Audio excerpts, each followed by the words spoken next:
Em nosso estudo de hoje é a lição 13 do livro Harmonização, que tem por título Harmonização.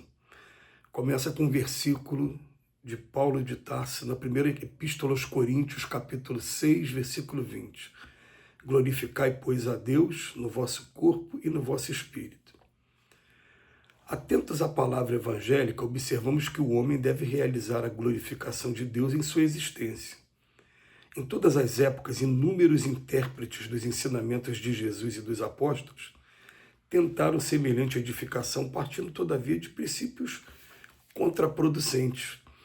Muitos religiosos tentaram, atormentando o corpo ao invés de discipliná-lo, embotando o espírito nas sombras dogmáticas ao invés de esclarecê-lo. Essa glorificação, entretanto, deverá ser levada a efeito no corpo e no espírito. Não se pode esquecer a noção de equilíbrio que deve reger toda expressão da vida. O mundo substancialmente considerado é o paraíso que jamais se distanciou de nós outros. Seus característicos de paisagem revelam o Éden repleto de árvores, flores e luzes. O planeta, contudo, precisa receber expressões de Deus manifestado nas criaturas.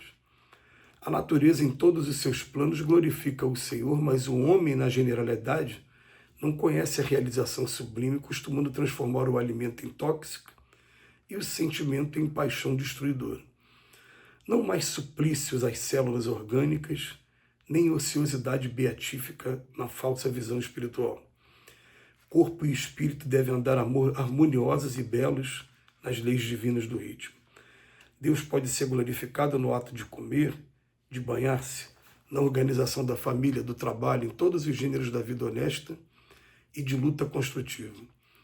Muitos crentes em todos os setores da fé quiseram transformar a glorificação em movimento convencionalista.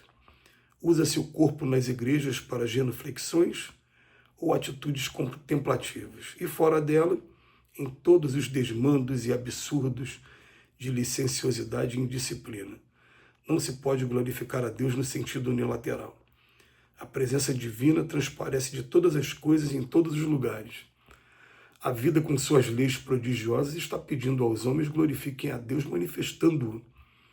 Somente assim integrar-se-á o planeta na harmonia do universo. No estudo do Evangelho segundo o Espiritismo, a gente vai encontrar um texto que tem por título Cuidar do Corpo e do Espírito. E nesse texto, a intenção é mostrar para a gente que, embora nós sejamos espíritos imortais, nós estejamos aqui nessa terra só de passagem, um momento breve de aprendizado, e estamos usando um corpo agora que foi emprestado por Deus para esse aprendizado, a gente precisa aprender a cuidar de um e de outro. Por quê?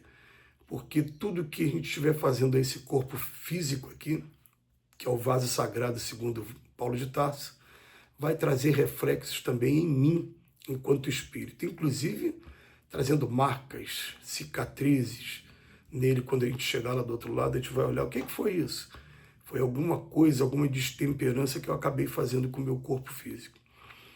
Mas o Emmanuel, ele chama mais atenção ainda, ele vem falar para a gente de nós que nos entregamos de alguma maneira à religião e a gente vai, seja para a igreja católica, ortodoxa ou romana, seja para uma das igrejas protestantes, dentre as várias denominações que existem hoje, seja para dentro da casa espírita, a gente vai para aquela atitude de reflexão, de muitas vezes de oração, e a gente, quando sai dali, a gente começa a ter um monte de desequilíbrio com relação ao nosso corpo.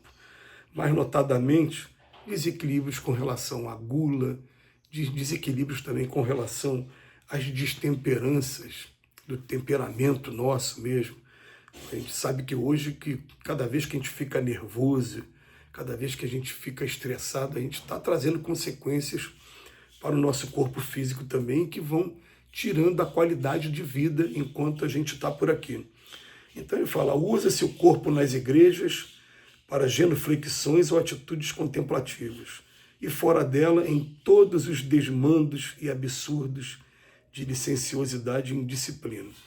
Mas ele chama a nossa atenção que deve ser glorificado o Pai, tanto no ato de comer, como no ato de se banhar, como também na organização da família, do trabalho, em todos os gêneros de vida honesta e de luta construtiva.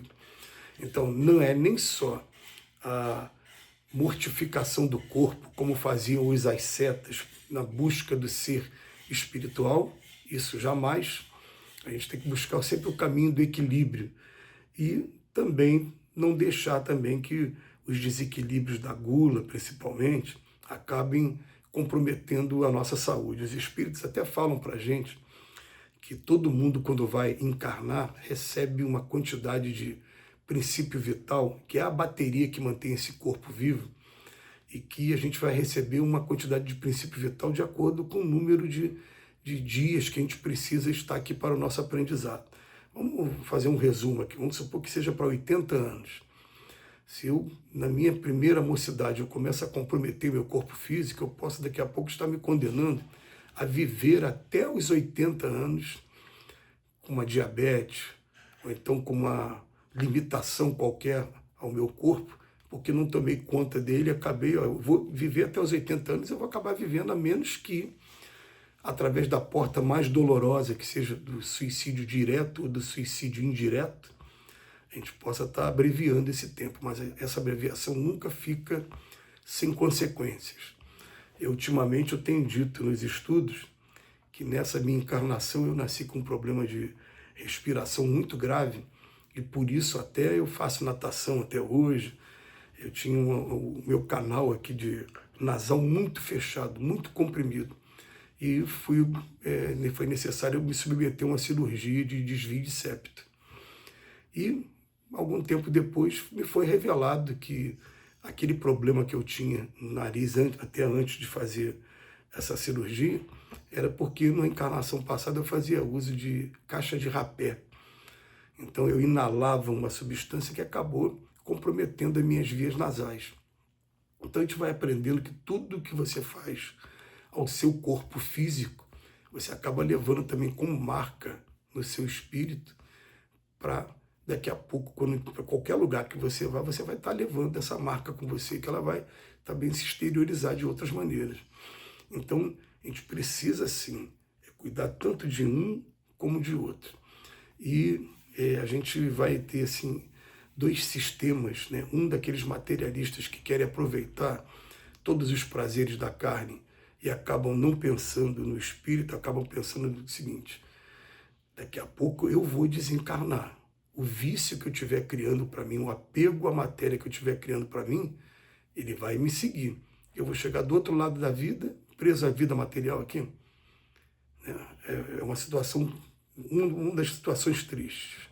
E a outra, eu vou chegar aqui desprezando o meu corpo físico, mortificando o meu corpo físico, quando na verdade esse corpo físico vai trazer reflexos também no meu corpo espiritual, aquele corpo que Paulo de Tarso fala na segunda epístola aos Coríntios.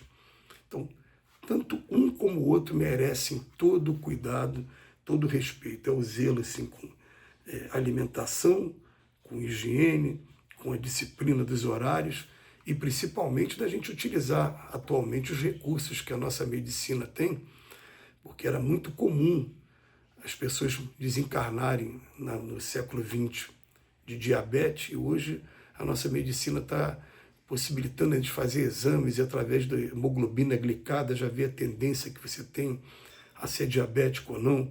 E assim como eu usei esse exemplo dentro da diabetes, você vai usar para exemplos cardíacos, para exemplos de problemas do fígado, de problemas gástricos, para tudo. Hoje a gente tem uma tecnologia e um avanço para poder proporcionar essa melhora na qualidade de vida para cada um de nós. Isso é para ser aproveitado.